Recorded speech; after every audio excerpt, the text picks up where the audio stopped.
ഈ കുഞ്ഞുനാൾ മുതലേ ഷെഫ് ആവണമെന്ന് പറഞ്ഞ് ഷെഫായ ഒരാളൊന്നുമല്ല, സാഹചര്യം കൊണ്ട് ഷെഫായതാണ്. സത്യം പറഞ്ഞാൽ +2 കഴിഞ്ഞിട്ട് എന്ത് ചെയ്യണം എന്ത് പഠിക്കണമെന്നൊന്നും ഒരു പ്ലാനും ഇല്ലായിരുന്നു. കൂടെ ഉള്ളവരൊക്കെ കുറേയൊക്കെ ഡിഗ്രി പഠിക്കാൻ പോയി.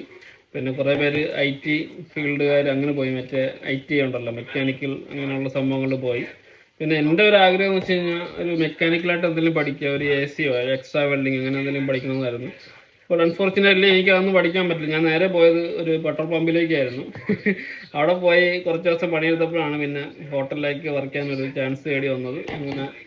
അങ്ങനെ ഹോട്ടലിൽ സ്റ്റോർ കീപ്പറായിട്ടാണ് ഞാൻ ആദ്യം സത്യം പറഞ്ഞാൽ എൻ്റെ കരിയർ സ്റ്റാർട്ട് ചെയ്തത്. സ്റ്റോർ കീപ്പറായിട്ട് സ്റ്റാർട്ട് ചെയ്ത് പിന്നെ ഒരു ഹോട്ടലിൽ വർക്ക് ചെയ്ത് അവിടെ നിന്ന് പിന്നെ ബെൽ ബോയ് ആയിട്ട് വേറൊരു ഹോട്ടലിൽ പോയി. അപ്പോഴാണ് കുറേ പേരൊക്കെ ഇങ്ങനെ പറഞ്ഞു, നീ ഇങ്ങനെ നിന്നിട്ട് കാര്യമില്ല, എന്തെങ്കിലുമൊക്കെ പഠിക്കും.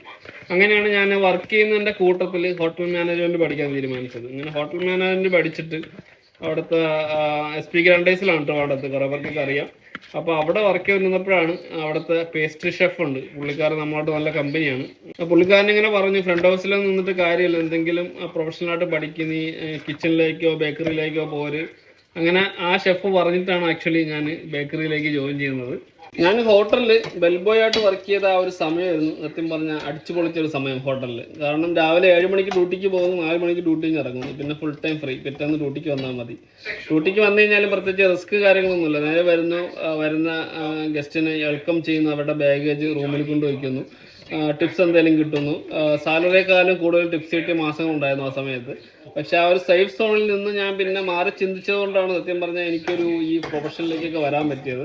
എൻ്റെ ആ ഒരു അനുഭവത്തിൽ നിന്ന് പറയുകയാണ്, നമ്മൾ സേഫ് സോണിൽ അങ്ങനെ നിന്ന് കഴിഞ്ഞാൽ നമ്മളങ്ങനെ നിന്ന് പോകത്തേ ഉള്ളൂ. നമ്മൾ എന്തെങ്കിലും റിസ്ക് എടുക്കാൻ തയ്യാറാണെങ്കിൽ മാത്രമേ നമുക്ക് ലൈഫിൽ എന്തെങ്കിലുമൊക്കെ ചെയ്യാൻ പറ്റുള്ളൂ. അങ്ങനെ ബെൽ ബോയായി നിന്നിട്ട് ഞാൻ കിച്ചണിലേക്ക് വന്നപ്പോൾ സത്യം പറഞ്ഞാൽ ഒരു 6 മാസമല്ല, ഏകദേശം ഒരു വർഷത്തോളം കാലം എനിക്ക് ഭയങ്കര ബുദ്ധിമുട്ടായിരുന്നു. കാരണം നമ്മൾ ആ ഒരു സേഫ് സോണിൽ നിന്നിട്ട് പിന്നെ ഫിസിക്കലി നമ്മൾ പണിയെടുക്കുന്ന ആ ഒരു സ്റ്റേജിലേക്ക് വന്നു. ട്രെയിനിങ് അറിയാലോ, ഹോട്ടലിലെ ട്രെയിനിങ് എന്ന് പറഞ്ഞാൽ കുറച്ച് മാരകമാണ്, നമ്മൾ പറയും പോലെ അല്ല.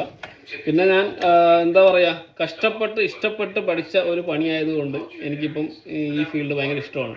സത്യം പറഞ്ഞാൽ ഈ ഒരു പ്രൊഫഷൻ ഞാൻ എല്ലാ കാര്യങ്ങളും ഇപ്പം ഇഷ്ടപ്പെട്ടാണ് ചെയ്യുന്നത്.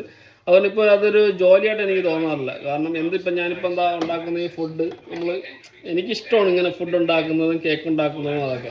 അപ്പോൾ ഇഷ്ടപ്പെട്ട് ചെയ്യുമ്പോൾ നമുക്കത് സത്യം പറഞ്ഞാൽ അതൊരു ജോലിയായിട്ട് ഫീൽ ചെയ്യില്ല.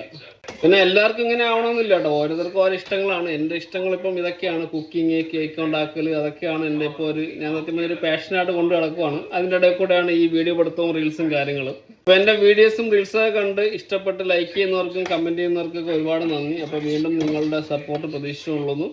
അപ്പോൾ അടുത്ത വീഡിയോ ആയിട്ട് കാണുന്നവരെ എല്ലാവർക്കും ബൈ ബൈ.